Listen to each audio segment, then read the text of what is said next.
E se eu te falasse que nós podemos aprender algo com Michael Jackson?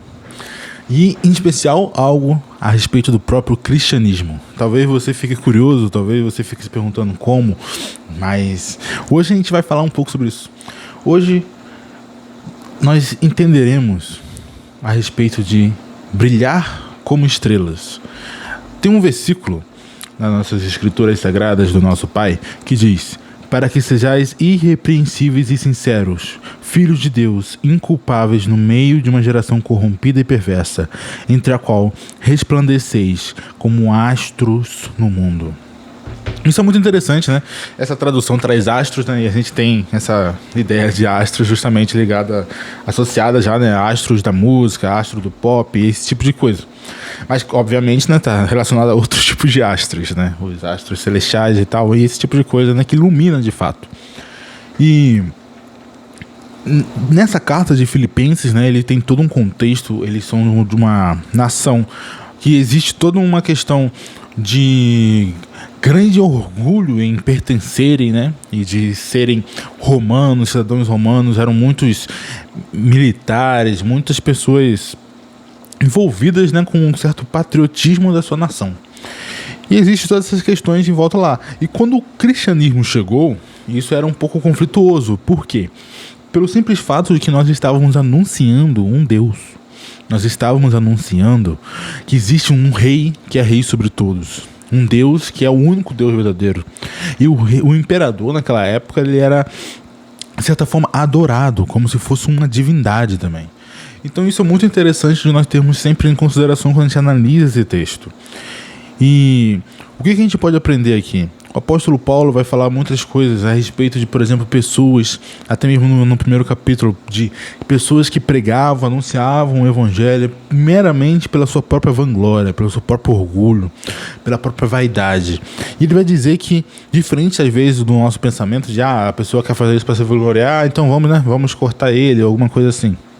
Vamos cortar nessa pessoa. Mas a postura do apóstolo Paulo é bem diferente. Na verdade, ele vai dizer que isso não importa. O que importa de fato é que o evangelho está sendo anunciado, seja por uma boa motivação ou não. Afinal, né, a gente sabe que Deus usou até mesmo uma jumenta.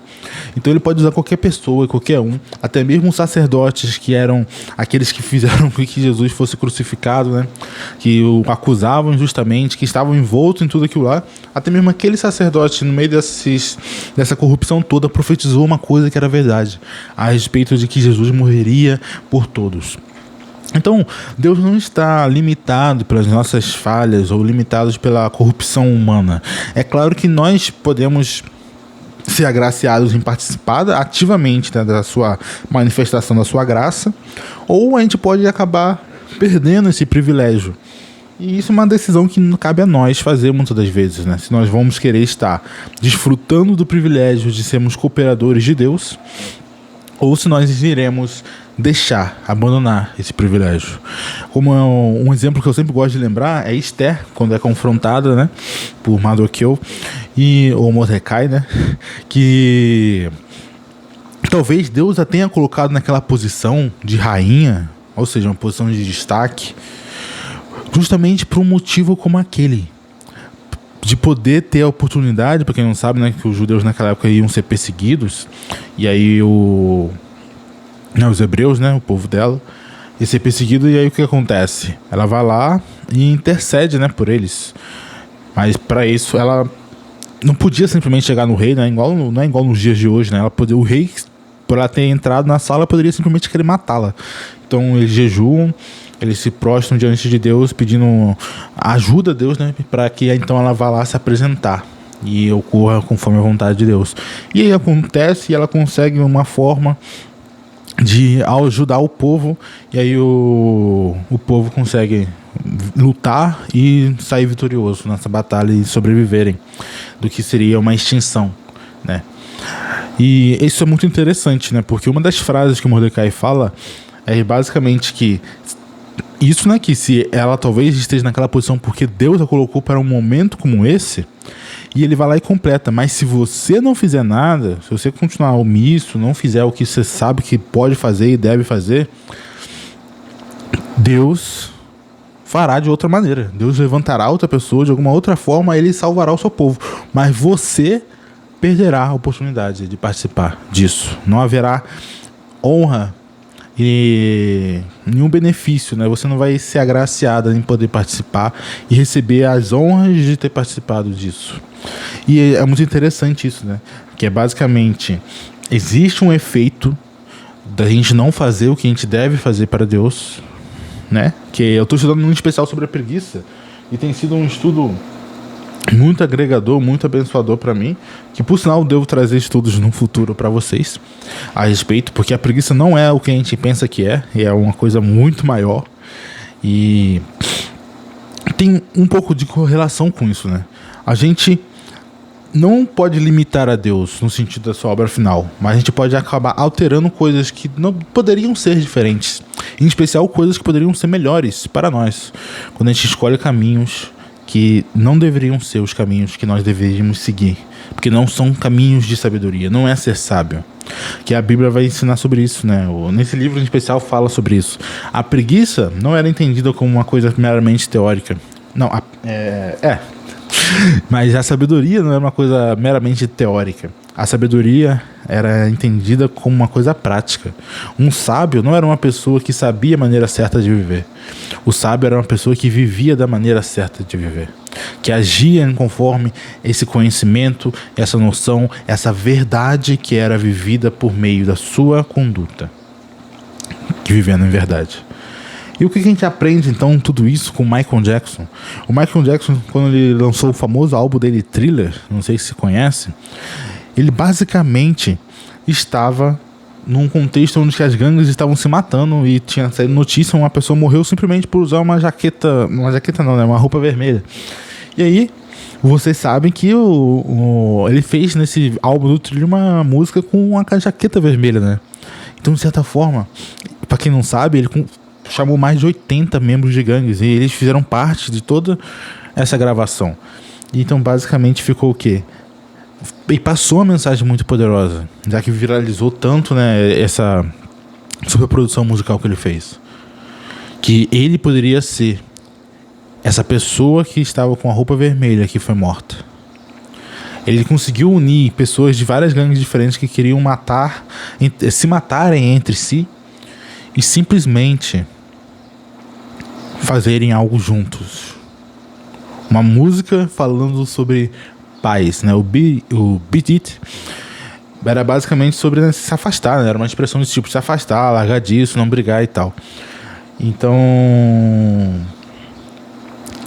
ele fez isso. Ele conseguiu brilhar como uma estrela no meio de uma corrupção de toda aquela questão das gangues e fazer algo que impactou, que gerou um impacto na sociedade, que marcou provavelmente aqueles membros de gangues e aquele momento que eles estavam vivendo.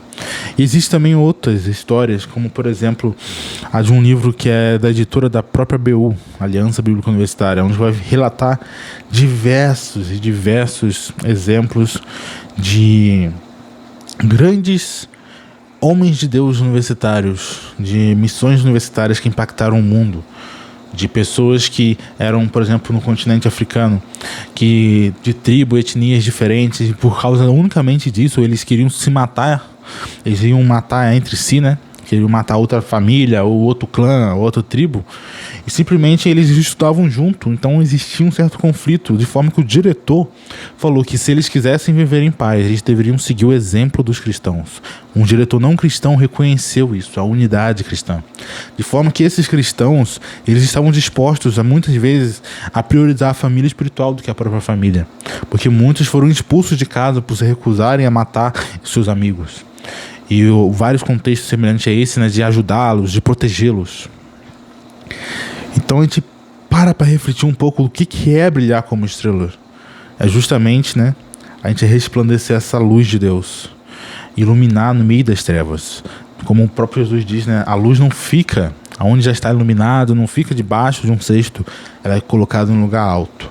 Então hoje, se você está numa posição elevada, se você tem algum cargo elevado, alguma função elevada, alguma posição de destaque, você tem alguma coisa, alguma oportunidade especial que talvez nem todos tenham, saibam, todos vocês, que talvez Deus te colocou nessa posição para que você pudesse elevar o nome dele e fazer a luz dele alcançar muitos perdidos e gerar impactos gigantes na sociedade, como essas pessoas simples na universidade ou como grandes astros, como o conhecido como Rei do Pop fez, ao juntar membros de gangues que estavam querendo se matar, que estavam querendo matarem-se,